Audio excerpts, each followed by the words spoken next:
picture right there, Paul. You didn't even see this picture before, but that picture was at her what do you call it? Her what do you call it? Anniversary, graduation anniversary, Eastern. Oh, okay. That picture right there. Yeah. Alright. Got the production ready. We get some B-rolls. B-roll? Yeah. Talk to me, guys. This Marvin Austin phenomenon. I'm gonna run you for a minute. This Marvin Austin phenomenon, young kid out of Southeast DC, you know, came out of your school, Big Bad Baloo. Big Bad Baloo. Big Bad Baloo. Big Bad Baloo. You can't top that. This is gonna be live and uncut. I mean, this is something unconventional right off the no look, you wanna call it, the no look pass. Marvin walks into the house and the Pope just handed me a camera and said go for it. So I'm gonna do what I do. Hopefully I can make it happen. Right now he's surfing the net, you know, surfing the net, chilling. Little basement, you can check out the basement. Give me a little cut of the basement. We got the Xbox going here, the 360. We got the wife's nail salon, Miss Tiffany's nail salon, still his, you know. We got the good old Muhammad Ali and Malcolm X posing to the up top. This is live and how can we forget I Have a Dream by my man Dr. Martin Luther King. We got the good old CDs all over the place, the good junks and the backs, the good old Luthers and everything. Come over a little bit closer. We got 3 computers. I mean 3. Why you need 3? Because you got one Big Marvin on one, so if I want to get on another one, I can get on this one here. And then if Pope want to get on one, he can get on this one here. So we got to have 3. We got the good old Sony system here. Oh my goodness, I love this here. The good old Sony system. Got my nephew right here. He's about to go into the, where you going again, nephew? Military. The military. Not the military, but the military school. July. Got my man Mook over there chilling. You know, so it's all live and uncut as you see. Me. Daddy, get the This is little Pope. Get the weed not over the couch. This little Pope. I mean, that's pretty much it. But zoom up here a little bit, Pope, to get a clear cut of this here. What's that right here? Morgan State University. Remember that. Remember that. Marvin going to UNC, we'll talk a little bit about that, but Morgan State, where it all started from, Pope. Where I met the good Pope and everything, so we're going to do it right. We're going to do it right. So that's a little bit, Pope. You don't need no more right now, do you? Please. I gave you a lot, that's a wrap. Working. Well, I'm already doing basketball. Got that last year. I know I played 2K with somebody.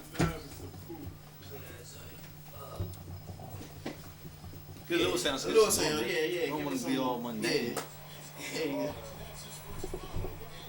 It's on y'all. Oh, it's on us? Definitely on y'all. Oh, it's live down here in the basement, what we call the basement. About to do a serious interview with my man Marvin Austin, man. Congratulations on the successful senior season, man. I appreciate you, man. First of all, I was gonna come right at you, man. We're gonna talk about the whole year as far as the transfer and also when you got to Baloo, what you had to think as far as what you're gonna do successfully to bring a championship to Baloo. What was your thinking process, your whole thinking process? First and foremost, you know, it was really emotional. Coming from Coolidge, you know, it was about 8 of us who came from Coolidge with Coach Mo and Coach Todd Amos, you know, 2 great guys who we felt that could do a lot for us and who've already done a lot for us. We got there, you know, it was all about hard work. And Coach Mo, he clearly stated if you're not going to be playing for Baloo, don't come in the weight room, you know. So we was like, we here. We got in the weight room, you know, we got in there early as possible. And most of us already knew the system, knew the scheme, Right. you know, so I mean, it was a no-brainer when they said they was leaving Coolidge. I mean, it was a no-brainer that I had to come over. So you say, I'm going with you. That's exactly how it was. Man, I'm gonna tell you, when that happened, to be honest with you, you shook up a lot of people. People couldn't believe it. The talk around town was, how can they leave their senior season?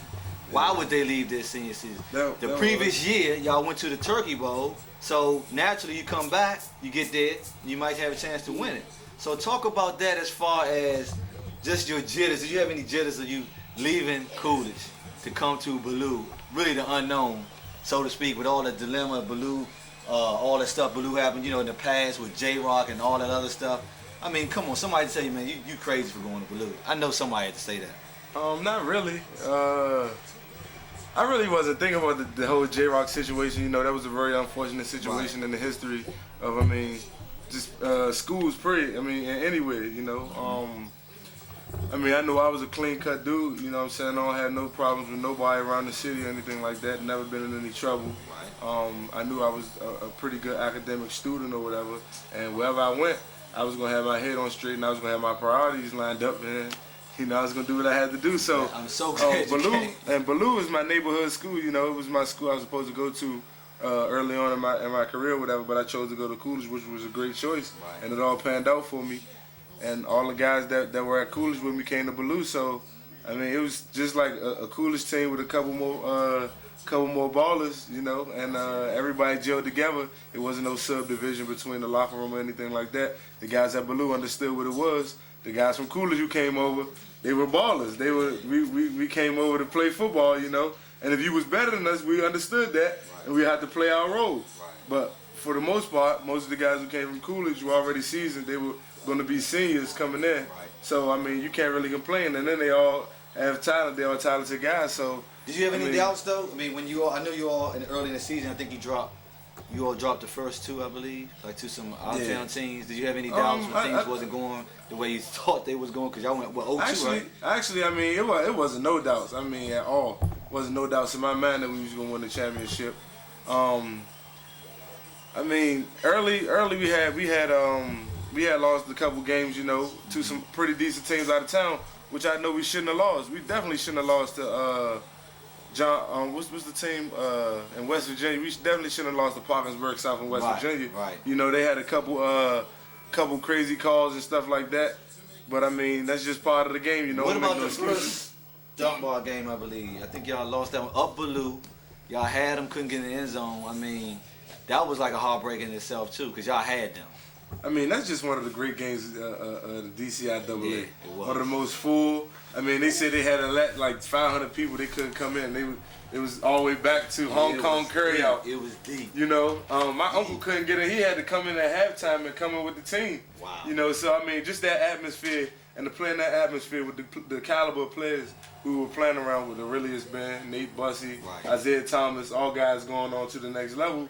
I mean, it was just a privilege, you know, and I mean, losing to those guys, I can respect losing to those guys than losing to some guys who don't work, who don't, you know, who not really about put it in. Yeah, like not really about their business or whatever. So, I mean, when we lost to Dunbar, I mean, I was disappointed because I'm a winner, you know, and I knew what we had, and we should have won that game. Yeah, you know, we gave that game up. We gave that game up. We let it slip through the cracks. Now, speaking of your man Ben, I understand he left early to go down to Illinois with a good friend of mine, Michael Loxley. He came from Southeast, recruited him. Why didn't you leave early? That's another question I wanted to ask you straight up. Why didn't you leave early to go down to your choice of college? Now I'm gonna let you tell it, because that was like you were already. I know you were a good student. You could have went down there and could have got started. Why didn't you decide? Why did you want to stay at Ballou? Actually,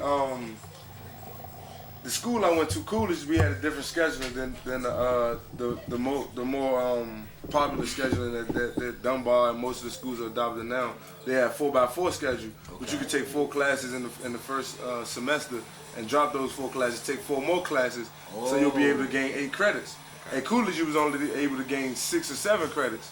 You know, so when I transferred from Coolidge, it helped me get more credits or whatever at Ballou, but I wasn't credit heavy when I was coming from Coolidge. I mean, I had all my credits acquired to graduate as a senior, to graduate on time, but I wasn't on a speed and pace or whatever. And then I wasn't sure what school I really wanted to go to at that time. You know, I mean, if I would have chose early, I could have chose the wrong school. If I'd had to pick a couple months earlier, I could have been at UNC. I could have been at Florida State. You know, I could have been at Virginia Tech. You know what I'm saying? So I just think, I mean, I really think I didn't have to rush. I the process. I want to enjoy my high school years. I never get these years back. You know, I bet you enjoyed your high school years. Man. And you can tell. Blue You can was tell the greatest. about how you talk about Baloo or whatever. It was the greatest. And I can't wait to get to school. But I mean, I'm just enjoying my high school years. Wanted to go to my prom and wanted to graduate. Something my parents could see. You know, because I'll be one of the first children out of my whole family to graduate out of high school. You know, some of my cousins they got their GEDs and stuff, but to actually fully out of all 11 of my grandchildren, that means something to me. You know, that means a lot, man. And we proud of you. Now, this before we go to the college thing, let's talk about this last game. Your last game as far as Dunbar Turkey Bowl. What Eastern High School? I think it was at Eastern, right? Eastern High School packed revenge, and I'm being honest with you. That may have been one of the greatest games in DCI history. I mean, talking about 34-35, something like that, when it went down to the wire. Describe the whole thought process during the game, and when you all scored, they scored, then the final drive, y'all had to stop them, the interception, blah, blah, blah. Take me through that, man, please. That was like the emotional roller coaster, man. Yeah. We came out there, we was ready to play football, you know, by the first quarter, gave my man Wags the ball, we run the counter, touchdowns. You know what I'm saying? That's what we came out there to do, you know. Then they come back, boom, you know, Nate, great quarterback, and Nate Bussey, he's scrambling, making plays with his feet, boom, throw a bomb, touchdown. Yep. You're like, uh-oh, let's go back. Next play, come back, dive, Wags up the middle, touchdown. We like, uh-oh, we got us a game. So, I mean. Then I think when they scored again, they came back with a kickoff, Wags bust a kickoff return, Yeah, I something mean, like that. it was just Big play game, man. It was just like we had playmakers on both sides of the ball, and I think we just made more plays than them at this game. I think we had a little better advantage on the wet field or whatever. Yeah. You know, would have been raining early in the game or whatever. But I mean, that game was the best game I ever played in, and I played in some great games. I mean, I done beat Dunbar by twice, right. And I done played against Roosevelt and was down by 14, and then I done beat Roosevelt. Yeah. On a field goal, last play of the game. So, I mean, I done played in some real good games, man. I gotta say, that's the best game I ever played in. Class. And when I saw Regis catching the ball, I'm like, oh my goodness. Yeah. And then Isaiah, he the one who really showed up for him. You know what I'm saying? We shut Regis down for real. We shut him down. He had like one reception out of the whole game. You know what I'm saying? He had a couple reverses or whatever.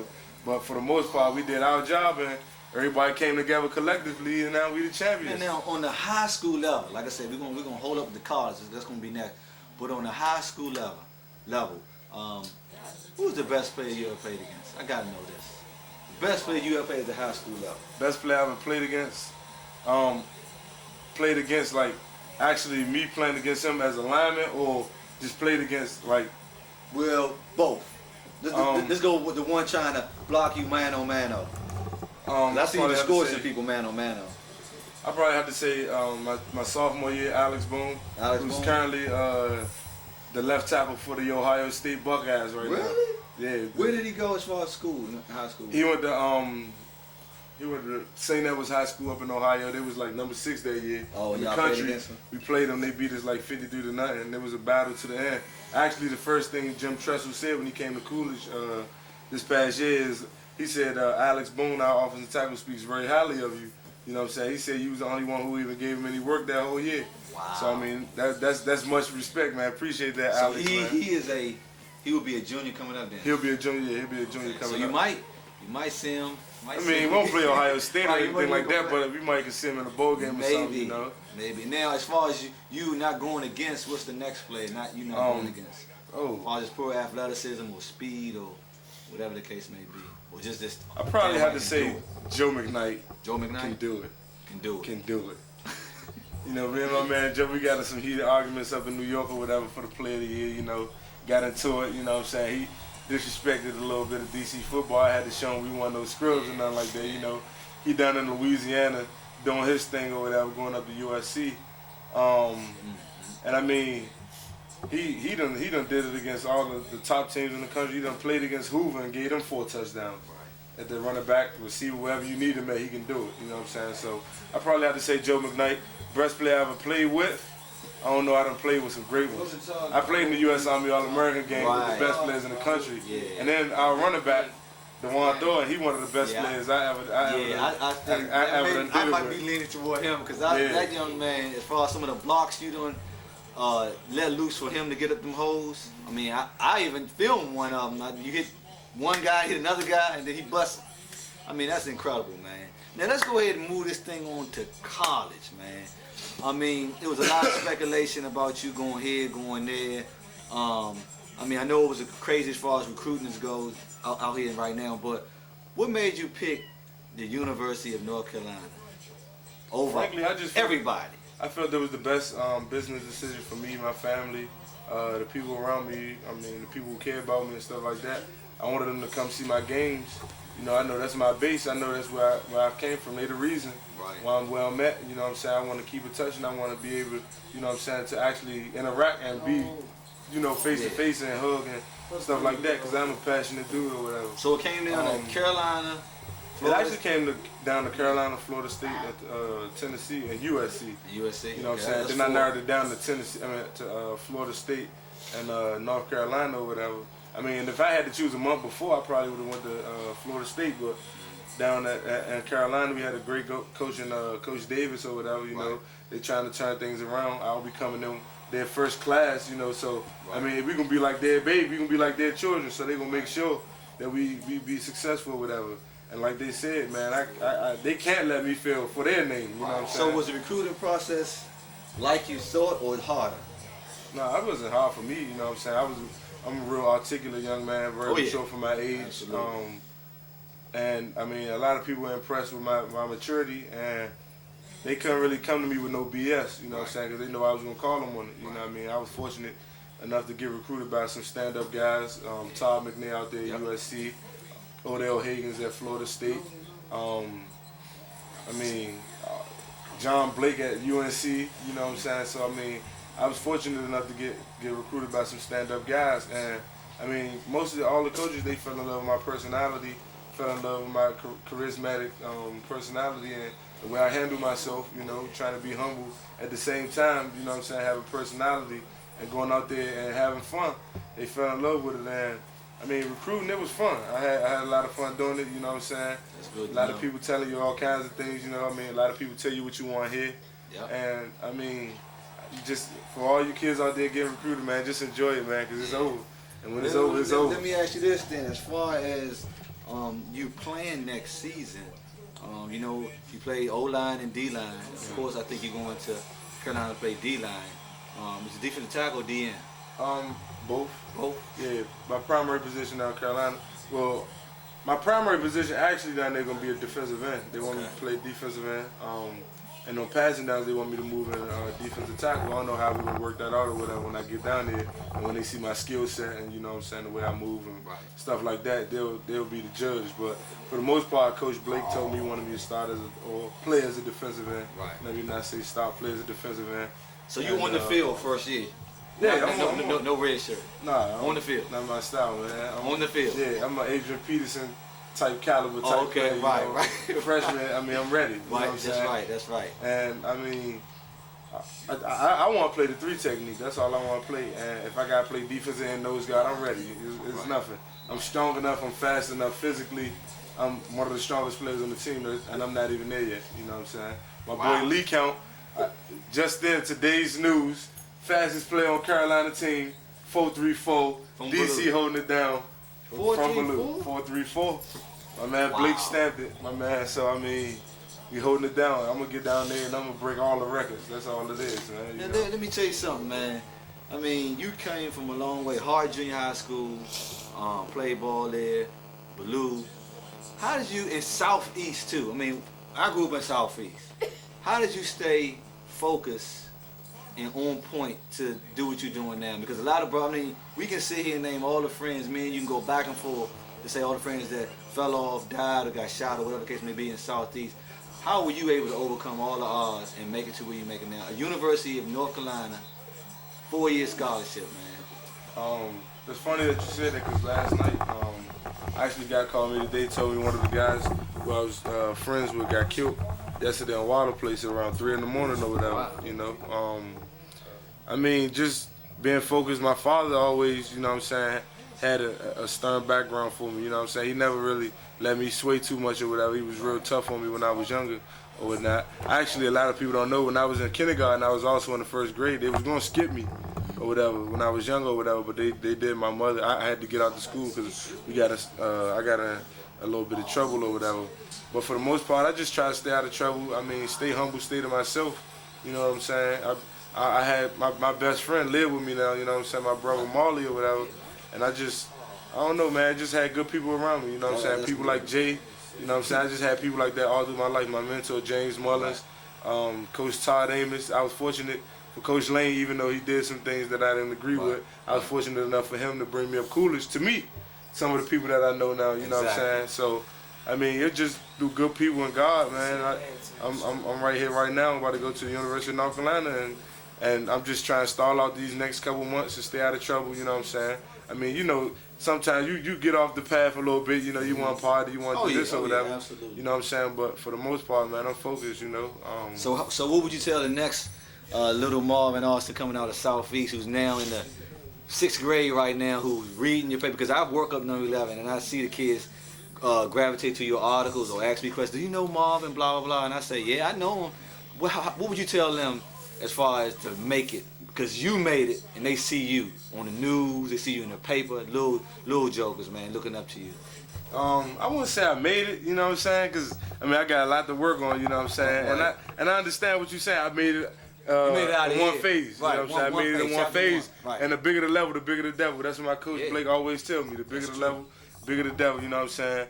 And now it's business. Now money on the line. Now jobs on the line. Exactly. Now people got to feed their kids, you know what I'm saying? So the game is going to change a whole lot, you know what I'm saying? But I'm ready for the challenge. I love a challenge, you know what I'm saying? And to the young guys coming up, I just say to them, man, just work hard, man. Work hard at whatever you do. I see so many guys get into the game. They great athletes, you know what I'm saying? And sometimes I think a lot of guys play club ball too long. They've been nurtured, and they've been so good on that level that, I mean, they don't be able to grow their ceiling as low. Exactly. You know what I'm saying? And I saw that with DeJuan when we first started playing, you know what I'm saying? He was lazy.